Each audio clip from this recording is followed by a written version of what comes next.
Hello, good evening. Welcome to Monday's North West Tonight with Roger Johnson. Thanks for joining us. Our top story.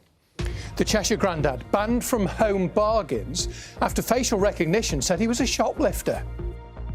I can't go shopping anymore because I've now been labelled a shoplifter, and I'm most definitely not. Ian, who's 67, is now worried that he'll be banned from other stores. Also tonight,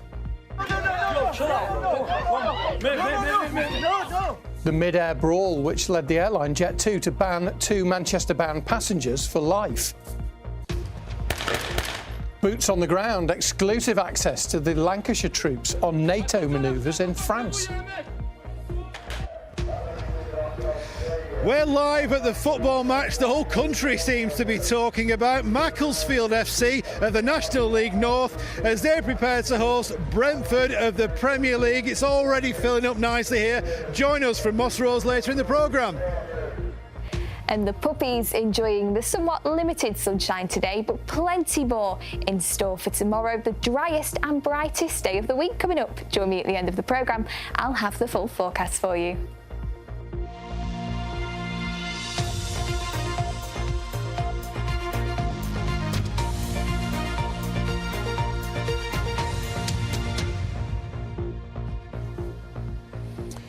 A retired grandfather from Chester has told us that he felt physically sick and helpless after facial recognition technology resulted in being kicked out of a home bargain store accused of being a thief. Ian Clayton, who's 67, was asked to leave his local store after facial recognition linked him with a theft, which he says, of course, he had nothing to do with. Kelly Foran has been speaking to him today. So somehow that digital ID has been sort of correlated to an event, and it's a wrongful identity, and I really feel that they need to apologise and erase me from their system. Last week, Ian, in front of a crowd of people, was told to leave his local home bargains. I felt sick, physically sick. I thought I was going to be sick. That feeling didn't go away all day, and it didn't go away the next day. I felt helpless.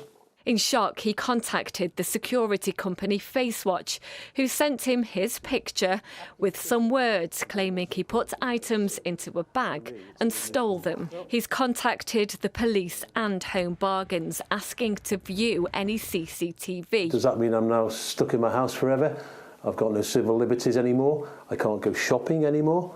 And if I do, I'll have the fear of someone coming towards me and saying, "Excuse me, sir, can you leave?" And because I've now been labelled a shoplifter, and I'm most definitely not. The system works entirely without the customer knowing and without any law enforcement. Retail thefts are at an all-time high, but Big Brother Watch says this is not the answer. People who are misidentified face public humiliation and are expelled from a particular shop. Shops will engage in a subscription model with firms like FaceWatch, and that means that just because you're expelled from one shop, you could end up being banned from a whole range of shops on the high street. These are the things that I would normally purchase when I go in that shop. Just a couple of small items then. And I've got a perfect clean record. Always have had, pride myself in that. 67 years of age, never been in trouble with the police, never committed a crime. And I'm not a shoplifter, and I really resent being targeted as one and having my face on a system that I can't even have removed. The government say that no one should be wrongly identified and accused due to errors in facial recognition systems. They say we will continue to work closely with the Information Commissioner's Office to ensure regulations remain effective. I've tried to sort of collect my thoughts. Governments should change some of the acts in Parliament to protect us. It doesn't go far enough, I don't think, and it has to stop somewhere. The controls are not good enough. They're really not. Ian wants an apology, but more importantly, he says he just wants to feel safe going into his local shops again. Kelly Foran, BBC North West Tonight in Chester. Well, FaceWatch told us this evening that it's looking into the matter, so can't comment at this time, and Home Bargains haven't yet responded to our request for a statement. Right, here are some of the other stories that are making headlines in the North West tonight. And the first phase of the Southport inquiry will be published in April. B.B. King, Elsie Stankham and Alice Aguirre were killed at a summer holiday dance class in 2024. The inquiry was set up to examine the circumstances around the attack, the events leading up to it, and the decision-making of local services. As you may have heard, the government's announced a U-turn on its plans to postpone May's local elections in areas facing devolution. 7 authorities in Lancashire were facing delays to their elections until next year. It follows a legal challenge by Reform UK, who said the plans were undemocratic. Meanwhile, Warrington's only Reform councillor has defected to the Conservatives, claiming that his former party has no serious plan to deal with the area's financial problems. John Roddy was elected following a by-election in August. Reform claims that it expelled him. A fundraiser has been launched to create a mural of Gary Manny Mountfield, who died in November, the bassist, of course, for the Stone Roses and Primal Scream. The mural will be in Failsworth, where Manny grew up. Any surplus money will be given to a cancer charity.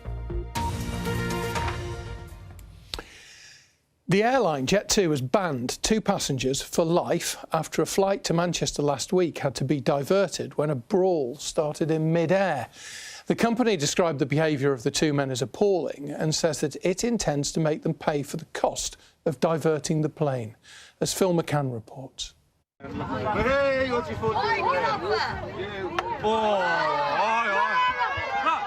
Mid-air on what's usually a 5-hour flight between Antalya in Turkey and Manchester. And not long in, some kind of argument leads to a loud and physical brawl. A flight attendant tries to intervene. And then, so do lots of surrounding passengers. As confused holidaymakers look on, a man comes from behind and starts to intervene. It's not clear what led to these scenes, but there are allegations of racist comments and heavy drinking, before things escalate.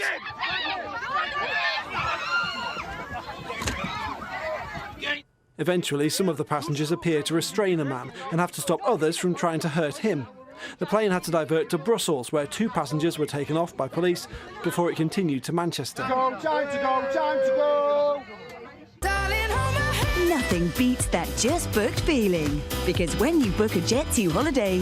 Jet2 says the 2 disruptive passengers will be banned from flying with them for life.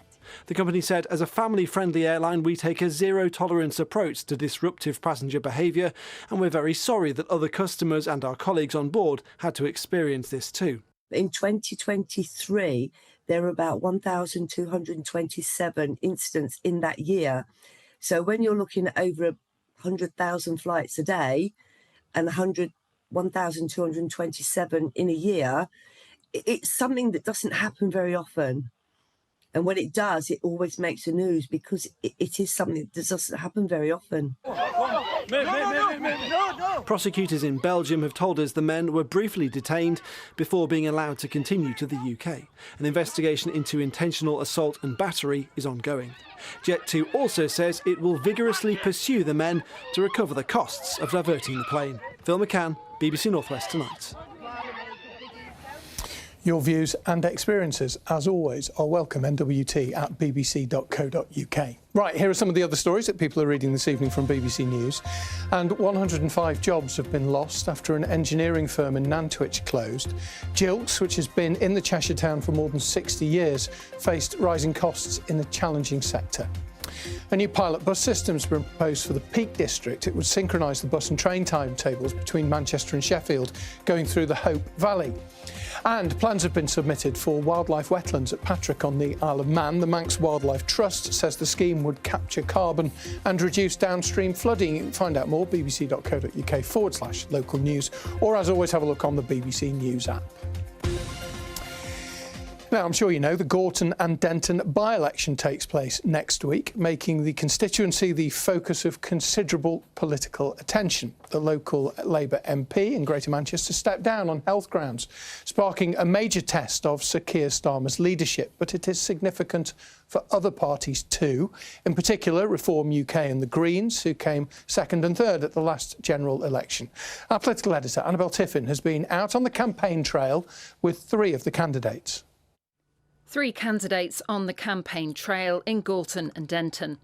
We just wanted to come and say hello. I'm your Green Party candidate in the upcoming by-election. You've come a long way to help us today and to canvass. This is our 2nd canvassing session of the day. Door knocking, delivering the posters, putting the stakes up, obviously talking to voters, but it's a rainy day.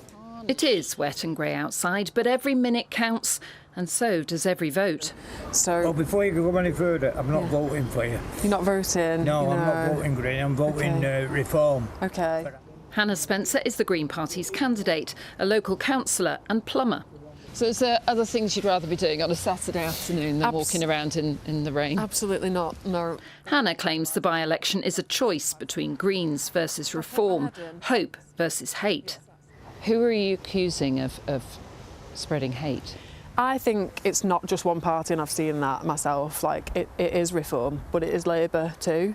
Do you think that the people that vote for them are also doing that? Because they agree with those No, because I think a policies. lot of the people like I've spoken to, they don't know that Reform plan mostly to privatise the NHS. Like, those bits are quite hidden. They'll go with a tagline on the surface that might seem believable, like might seem credible, and then you start to unpick a little bit and it falls down. So if you just get little snapshots from people, it's believable. So you're telling them the truth? We are telling them the truth. In a way that other parties in a way, are not? 100%. At Reform HQ in Denton, the party faithful are also ready to deliver leaflets. So what we've got here, we've got canvassing packs. We're going, let me see, long sight, well, it's all long sight today. It's all long sights. Matthew Goodwin is Reform's candidate. He's a former academic and presenter on GB News who went to university in Manchester. Do you think you can win this election? I think we can win. I think it's going to be very competitive. He's previously said that in some areas of the country, people from minority backgrounds openly reject an English identity. What I'm saying is in Britain today, if we're being real with one another and we're being honest, we do have areas in this country where we really need to integrate communities much more strongly than we are doing. And would you say that Gorton and Denton is one of those constituencies? Are there parts of this constituency where you think people are not as integrated as they could be?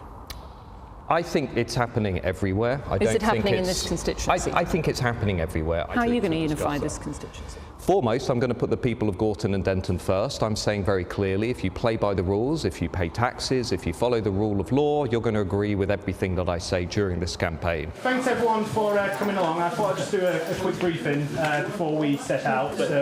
Angeliki Stoyer was selected as Labour's candidate after Greater Manchester Mayor Andy Burnham was refused permission by the party to run.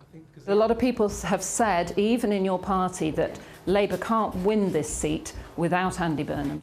I understand that, and I understand that some people have said that, but I am the candidate now on the ballot, and I have got a great team behind me, and Andy Burnham is with me.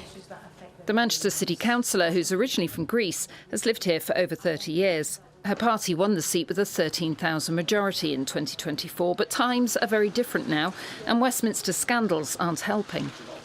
It has started to come up on the doorstep, but it is not the main issue. The main issue that residents are talking about is cost of living and what is the government doing to support with that. We've seen Zach Plansky up here a few times. We've seen Nigel Farage. Where's Keir Starmer? Is he going to come here? He's a busy man running the country. He's got trust in me as a candidate, and I have got trust in him as our Prime Minister. Their parties came first, second and third respectively in the 2024 general election. But the result this time is unpredictable. There are 11 candidates in total, and the rest won't let these three have it all their own way.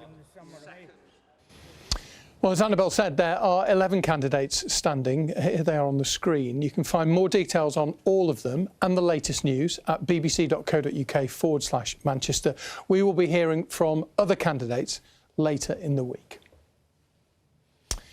Now, on Friday, you may have seen that we were in northern France with 120 troops from the 1st Battalion of the Duke of Lancaster's regiment. They've been taking part in a training exercise at Saint-Zoub, a urban warfare facility north of Paris. It's all in preparation for deployment, if required, to Russia's northern border with NATO. Anna Jameson and camera operator Mandy Ingham were with them. It looks like a war zone, but it's not real. It's a simulation where every doorway is a potential threat.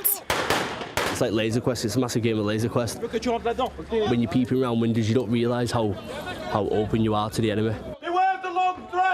Today's training is defence. The French are on the attack in a slow-burning game of cat and mouse.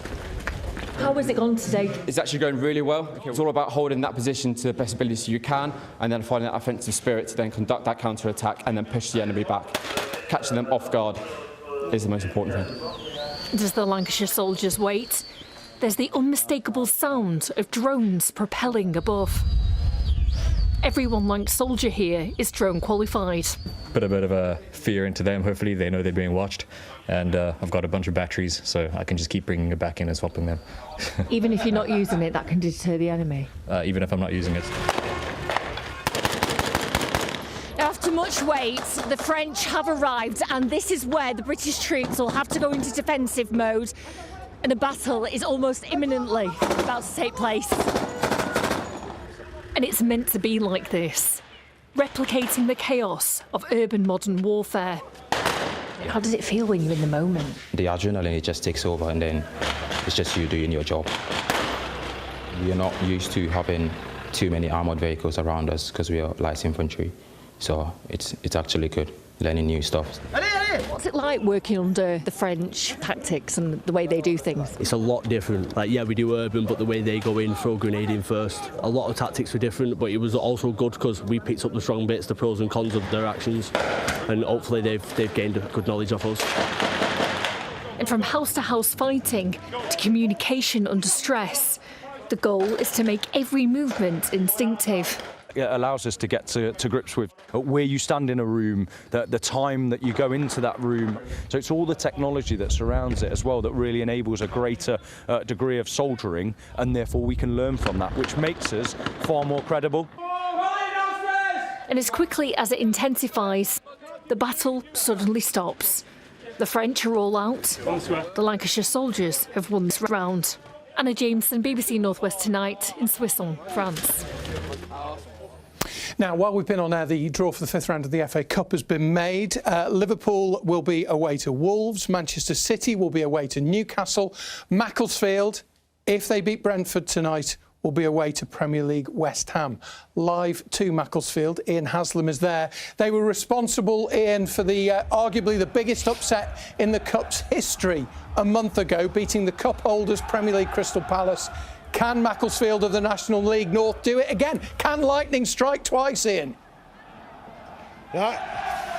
I don't know, Roger. That is a big question. You might be able to hear the noise from the Macclesfield supporters behind the goal over there. They have been drawn, I think you mentioned it a couple of seconds ago, against West Ham away. Should they get through this game? The fans were just thinking, West Ham away, ole, ole. We'll wait to see if they get through to that. But what an occasion here tonight. The Macclesfield players are just warming up over there in the corner of the pitch. Behind us, on the other side, some of the Macclesfield players, Brentford players are there, just emerging from the tunnel as well. It's going to be a big night tonight. What is the mood like here? Well, as you can see, it's pretty upbeat. Macclesfield striker Danny Elliott, who's currently sidelined with an injury, in between rehab sessions, gave us an insight into how everyone's feeling here. I'm Danny Elliott, welcome to Macclesfield. I'm going to show you a little bit about the team and have a good chat with some of my teammates. Palace just can't get it away. Buckley Ricketts didn't get it off. Oh, he did! Yes, he did! It's so funny for me watching my mates that I go to the pub with playing against people that I watch on TV every weekend and doing well. So, you know, I'm so excited to do that again. That doesn't look a bad ball. It's a great ball. It's a wonderful goal. Captain Dawson hits the Silkman in front. Paul Dawson, you're now a national celebrity. How's life changed since that header? No, it's just got a lot busier. Interviews, podcasts, stuff like that. It is the biggest shock that the world's greatest cup competition has ever seen. Do you feel a bit more pressure going into this game than you did the last one? No, not at all. I didn't really feel any pressure last game either, to be honest. But no, I think the lads will be confident, and yeah, we'll be going out there to win. How does it feel knowing that right now, or over the next couple of days, they'll be doing work on Paul Dawson? I don't think they'll be saying much. Get round him, he can't move. That's probably their words. All the best from Unlimit. Thank you. I think Palace underestimated us a little bit, and I think Brentford would be foolish too, you know, saying that we beat Crystal Palace, because, you know, it wasn't one of them games where they had 30 shots to our 2. You know, we were good for the win. Gaffer, I've got to interview you. Gaffer, how does it feel with another Premier League team coming on Monday? Exciting. Something we're really looking forward to. Not just for me as well, for the players, for the fans, for the staff, everyone. You know, we've seen what the Crystal Palace game brought here, and a lot more cameras in my face, a lot more interviews, but no, I'm enjoying it. I think in my managerial career, I think it'll bring me on a lot. Top man, Gaffer. All the best Monday. I think it's 5 wins from 6 in the league, isn't it, since the Palace game? Yeah, we've turned a corner, definitely. I think the lads are growing in confidence. And, there's a really good buzz about the place. All the boys are obviously buzzing for Monday. The gaffer and the assistants have been really, really positive, putting in some good work at the minute. Doing some small-sided training. Roll, what a pass! Mr. Heathcote, how do we feel playing against a top Premier League striker for the second time this season? Excited. Always good to play against top-class players. A little bit nervous at the same time because how fast they are and all that, but now looking forward to the challenge. The way the fans follow us up and down the country week in, week out, it's an honour to put this badge on and play for them at the weekend, and to be able to give them a little something back in the season and give them a moment that is history and they'll remember forever. It means the world to us as players. And what are your thoughts over the next few days going into Monday? Same as they would be any other game, It's as free hit as a game can get. We are footballers, we'll prepare the right way and be ready for them when they come on Monday. Top man. All the best Monday, mate. Cheers, bud. People say that Jed Coyne is the unsung hero at Macclesfield. How will you be preparing for Monday? Well, we'll be getting the kit ready after training on Saturday. Yeah. So the kit will be done by 6 p.m. Saturday. And 6 p.m. Saturday? 6 p.m. Saturday, yeah. We'll be all done by 48 Saturday. hours before? Absolutely. I'll be in at 5 o'clock Monday morning. Yeah. How do you feel about the lads potentially swapping their shirts on Monday? That won't happen. That will not happen. What happened, though? No. Need our kits for next game, right? I'm sure we'll put in the effort that we can. And, if we can get something from the game, it would be unbelievable. It will be unbelievable, won't it? Right, we're now joined by the Macclesfield owner, Rob Smethurst. Rob, you've just done the draw. West Ham away if you get through this. How are you feeling? I keep asking this every week almost. I know, who would have thought it? West Ham away, oh my God. Look at the atmosphere. It's just absolute, the scenes already. There's thousands of people here in the stadium and oh my God, it's just, what an atmosphere. The Brentford team, the 7th in the Premier League, warming up behind us. Now, there's no Kelleher in goal, former Liverpool player, no Jordan Henderson, former Liverpool captain, or Igor Thiago, one of the top scorers of the Premier League in their team, but they're pretty strong, let's face it. Yeah, that's a great result for us, isn't it? I did think they'd be out there, but look at the size of them for a start. I'm looking at them going, my God, they're like 7 foot tall, so they're huge. But yeah, it's going to be an amazing. No matter what happens, we've done it as far as I'm concerned. The Crystal Palace game was the most exciting thing we've ever done. So this is like a free hit. So I hope the players go out there and absolutely smash it. Brilliant. Good luck, Rob. Thank you very much for joining us tonight. The busiest man in football, this guy. Right, let's move away from the FA Cup for a moment. And firstly, we told you on Friday that Blackburn Rovers had appointed the current Northern Ireland manager Michael O'Neill on an interim basis. Well, on Saturday they won 3-1 at QPR. That win took Rovers out of the relegation zone. Meanwhile, in League Two, Barrow beat Colchester United 1-0 in their first match under the new manager Dino Marmaria to move 5 points clear of the relegation zone. And just to round off the managerial theme, League One strugglers Wigan Athletic have today appointed former captain and manager Gary Caldwell as their new head coach. Now, he's left Exeter City to return to Latics. They're also in League One, Exeter, almost a decade after being sacked by the club. He did, though, lead them to the League One title during that previous tenure. Manchester City are 8 points clear at the top of the Women's Super League after they thrashed Leicester City on Friday. Meanwhile, Manchester United are second place and they're still pushing should City slip up. Yesterday, the Reds beat London City Lionesses 2-1 and that win moves them 8 points behind City. Everton also won yesterday. Liverpool lost. At the Winter Olympics today, Chorley skiing legend Dave the Rocket Riding finished 17th in the men's slalom in his 5th and final games. The 39-year-old took a bow as he crossed the finish line. What a career the 2022 World Cup gold winner has had. Meanwhile, if you've probably all seen by now, Bolton-born Hugh Nightingale has made history after winning Britain's first ever Olympic gold on snow. He and his teammate Charlotte Banks triumphed in the mixed team snowboard cross yesterday.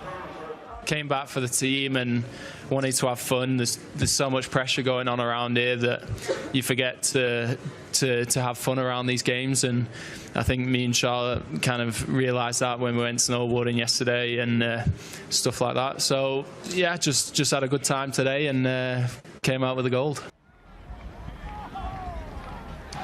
On Friday night, you might remember we were live at Warrington Wolves ahead of their Super League opening round win over St Helens.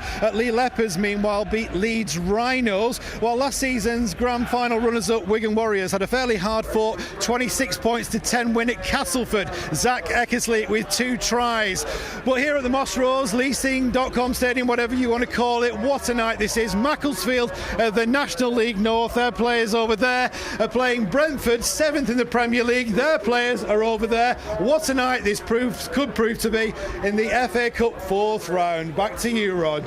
Ian, thank you very much indeed. Yeah, it looks like a great night in Macclesfield, doesn't it? And the weather for now, Molly, seems set fair. The rain is gone, has it? Well, there'll be some overnight, but not as much as we've seen today. Now, we do have a new place on the weather map this week, so do let me know if you spot it.